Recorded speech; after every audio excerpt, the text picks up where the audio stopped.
Welcome back to the next session of the chapter Current and Electricity.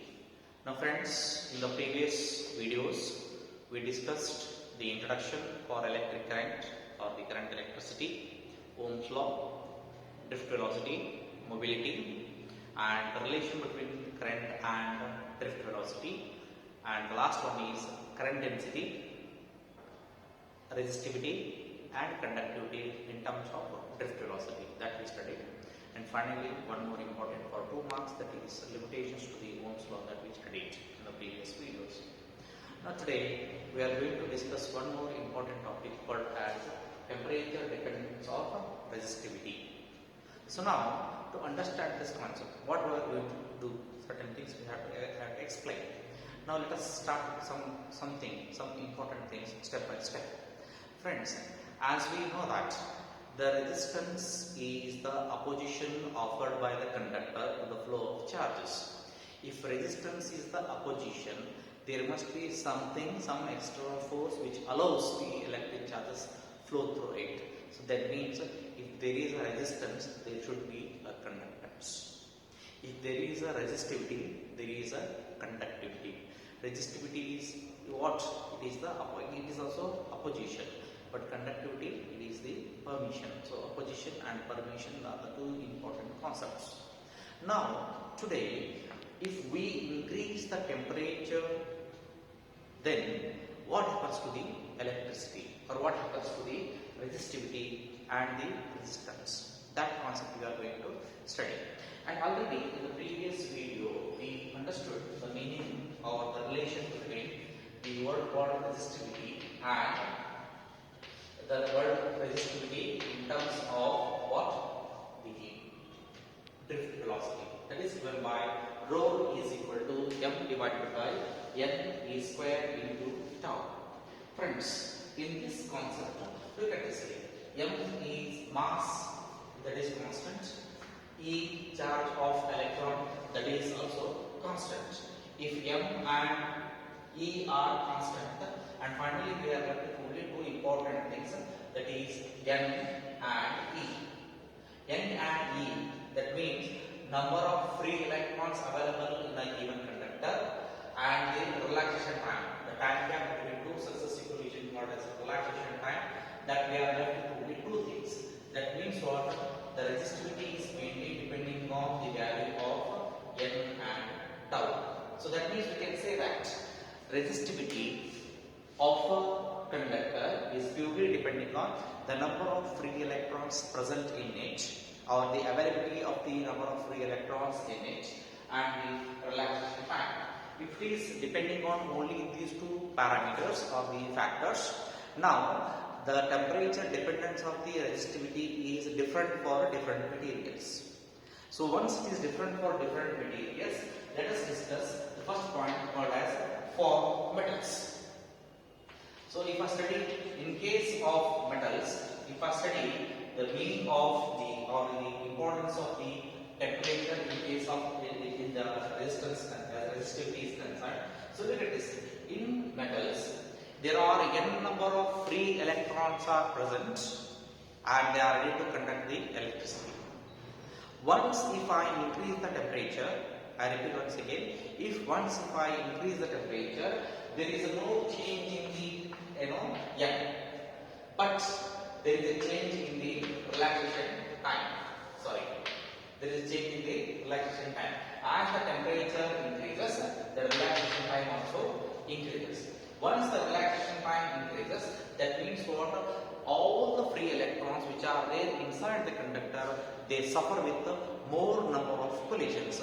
If there is more number of collisions, obviously, so relaxation time decreases. According to the concept, I know this one, that is rho is inversely proportional to 1 by tau. So that means what? If the relaxation time increases, obviously the resistivity also increases. So this is an important concept which we can study. That means one sentence I can write here. Right? Resistivity of the material increases. Resistivity of the material or metallic conductor of the metal increases if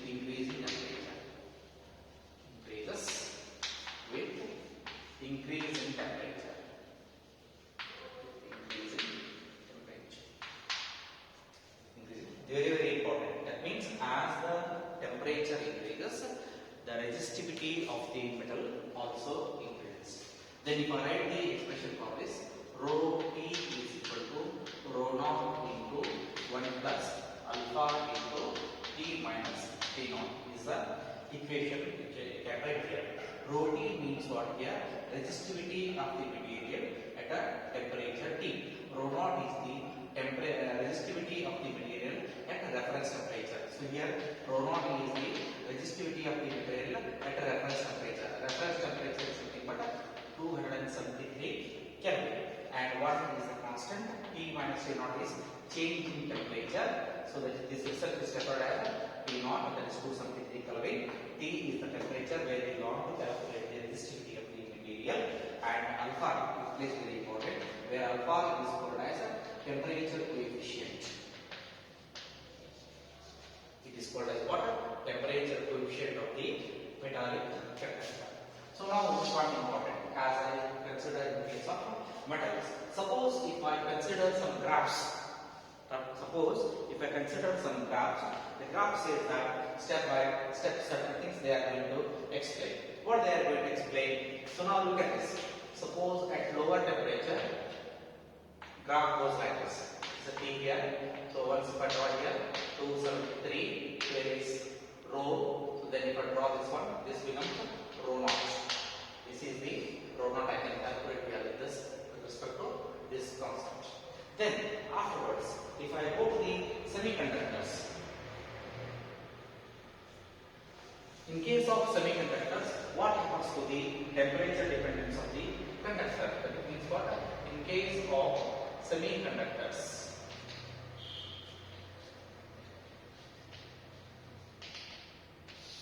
so in case of semiconductors, again I am going to increase the temperature. Once if I increase the temperature, as we know that in semiconductor only few number of free electrons are available to conduct the electricity.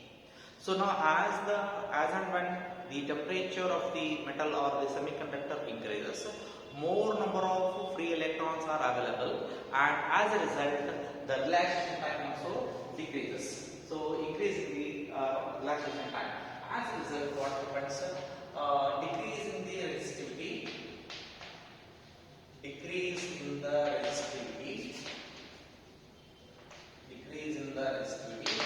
decrease in temperature, with increase in temperature. That means what? If we increase the temperature in case of semiconductors, the resistivity of the material decreases. That I have explained. Now, hence the semiconductor at room temperature behaves as a insulators, because very low number of few electrons are there, so they won't conduct properly. Hence at room temperature they are treated as what? Insulators.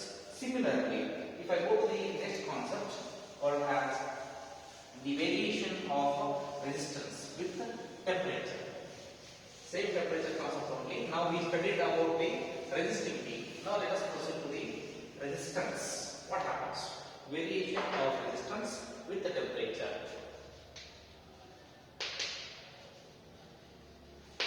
Variation of resistance with the temperature.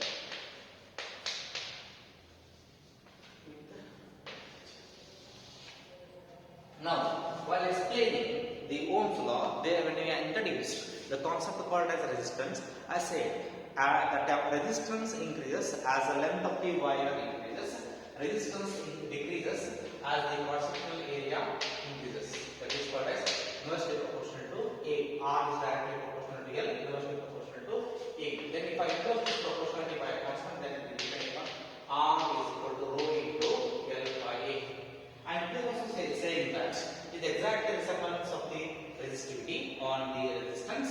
Then in the linear region of the metallic conductor, in the linear region of metallic conductor,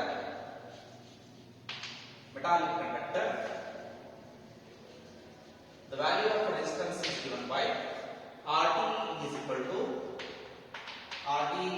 to R0 into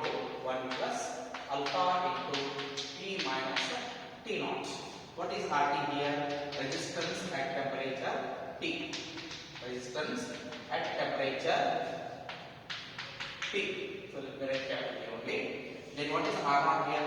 It is called as a reference temperature. Reference resistance at, so let us say when T is equal to 273 small t Kelvin.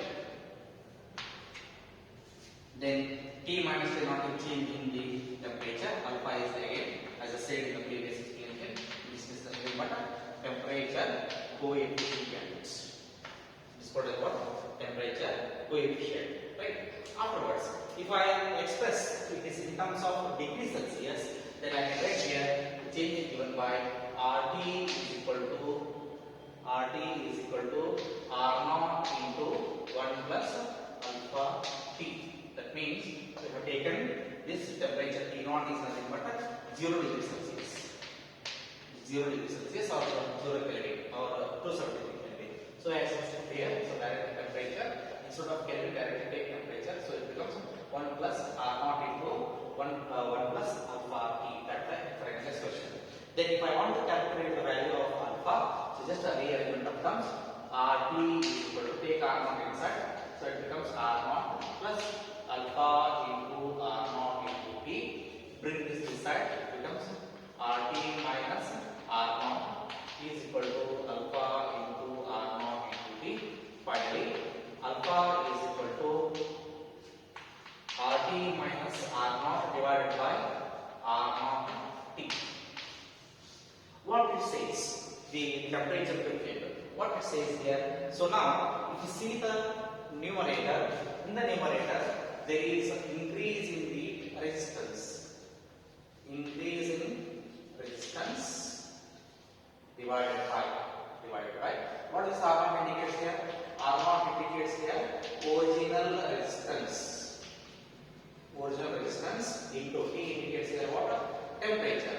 Then with help of this only, if you want to define what is meant by temperature coefficient of a given metallic conductor, let me define very simple method.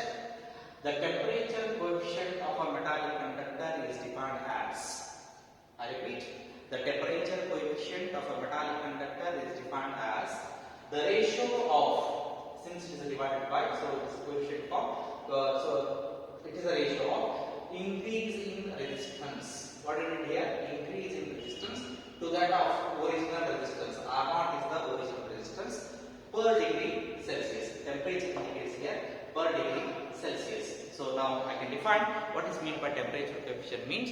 One more very important for one mark question is define temperature coefficient. Definition goes like this. The temperature coefficient of a metallic conductor is defined as the ratio of increase in resistance to that of original resistance per degree Celsius at a given temperature. Now, after studying this important concept, friends, as CET is concerned, I repeat, as CET very complicated exam is concerned, I am going to do two important equations. Right? So those two important equations are very important. Let us see that. If R1 and R2 are the two resistance at temperature T1 and T2, then alpha is given by, then the value of alpha is given by, again same change in the temperature or change in the resistance, R2 minus R1 divided by R1 into T2 minus R2 into T1. This is one more very important expression. So it may be asked for a CET examination, any competitive examination. They will say some ohm and 1 more ohm at two different temperatures, T1 and T2. They may ask to calculate the temperature coefficient.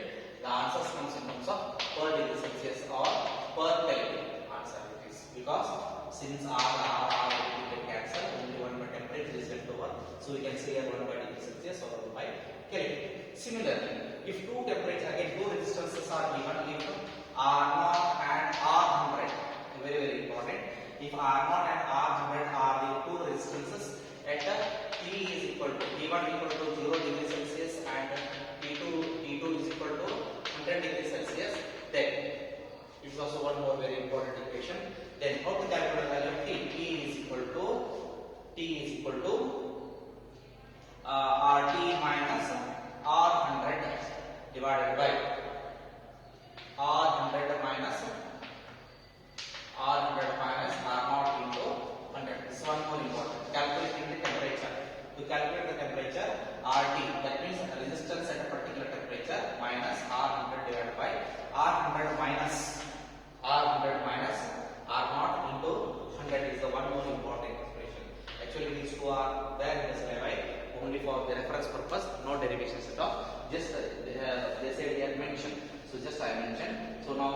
two numerical, formulas, and along with this these three equations are very important as your numerical is concerned. So now with this introduction or with this concept, let's proceed to the one more important concept called as electrical energy and power. So now already we are receiving the electrical energy to our domestic purpose or any commercial purposes. There are two types of purposes are there: domestic purpose and industrial purpose or commercial purpose. In the domestic purpose, very limited amount of current is coming to our home for the domestic appliances like fridge, TV, etc. But when it comes to the commercial, at that time, so large amount of power is required, electrical energy is required, and already we are knowing that this electrical energy is measured in terms of what? Watts, and that only we are calculating today. So how to calculate this one? So let us proceed with the one more important word as electrical energy and power. So today we are going to derive the expression for electrical energy and the power. So now at the beginning, let us consider some important concepts. So now I will draw a conductor. So name this conductor as A and B. So AB is the conductor. In this AB conductor, so let me consider one thing. Potential at point A is given by VA. Potential at point B is considered as VB. Now I also consider one more thing. The potential at A is very high. The potential at B is very less. So I can depict the direction for the current is current I is flowing from A to B. So what I consider there? I consider a conductor in which current I is flowing from A to B. I repeat, consider a conductor in which current I is flowing from A to B.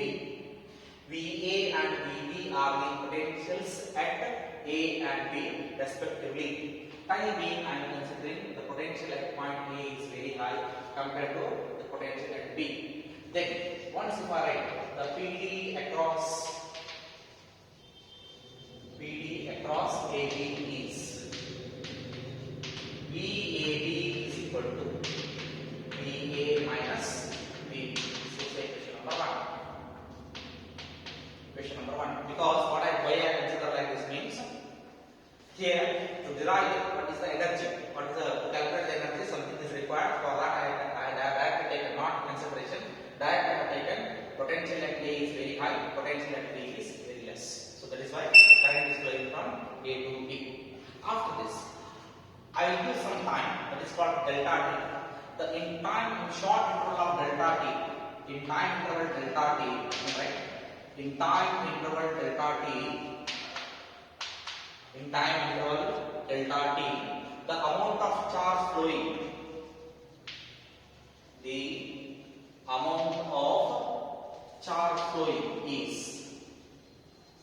charge flowing through the conductor. You can write even contain this sentence. In time interval or in short time interval delta T, the amount of charge flowing through the conductor is given by delta Q is equal to I into delta T. We may subtract this equation. Just recall the introduction of this chapter. There I said I is equal to Q by T, or if I say instantaneous current, that is equal to I is equal to delta Q by delta T. Cross multiply, you get the answer. Delta Q is equal to I into delta T. Afterwards, if I write the electrical energy or the potential energy, just recall chapter 2, the potential energy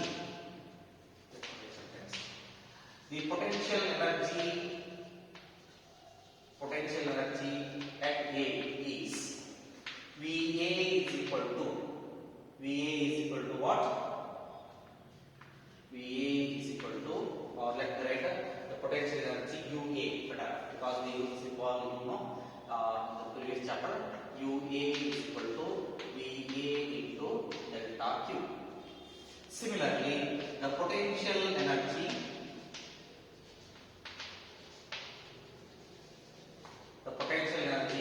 at B is UB is equal to VB into delta Q.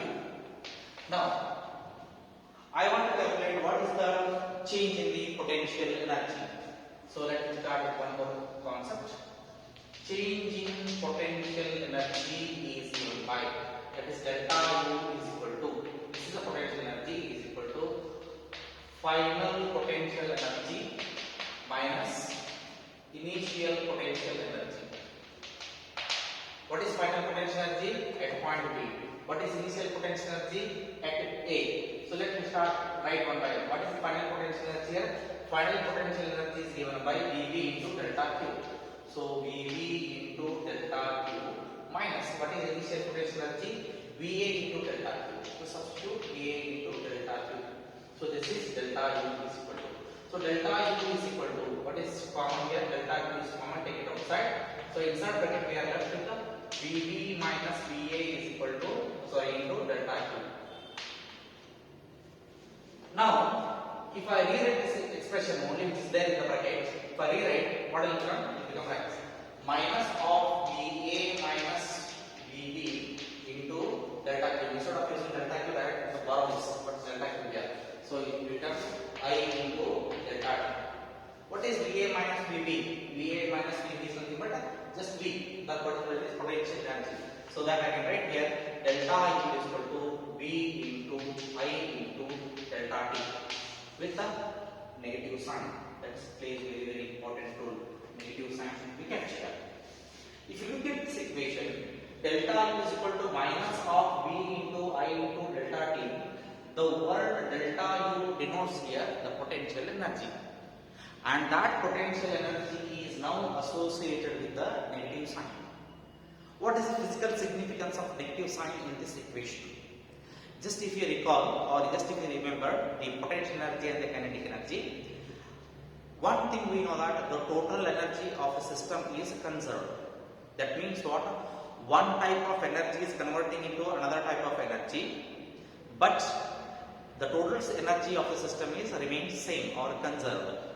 So if you recall that concept, then if we apply this concept, now it says that delta U is equal to minus V into I into delta means here it is the potential energy of the system is decreasing. The potential energy of the energy system is decreasing means, then what is increasing? Obviously the kinetic energy is increasing. Kinetic energy is given by delta K is equal to V into I into delta T. I have taken delta K as a positive because potential energy is decreasing, kinetic energy of the material is increasing, of the free electrons inside the conductor is increasing.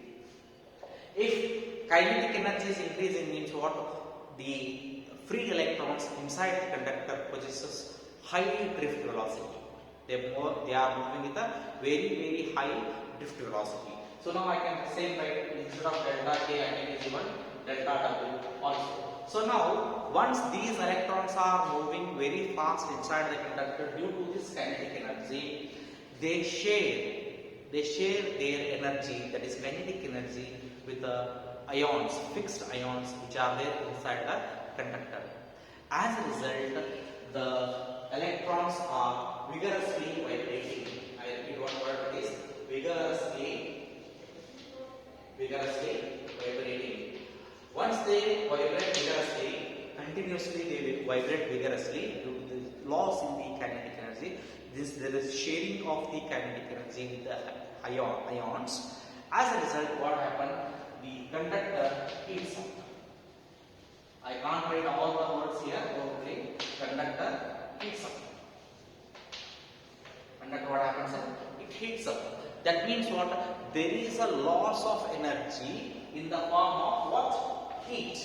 So now the power itself is defined as what? The energy dissipation per unit time. Right? So now if I write the definition, so power dissipated, energy dissipated. The meaning of dissipated means decreased. Dissipated per unit time. Per unit time is called power.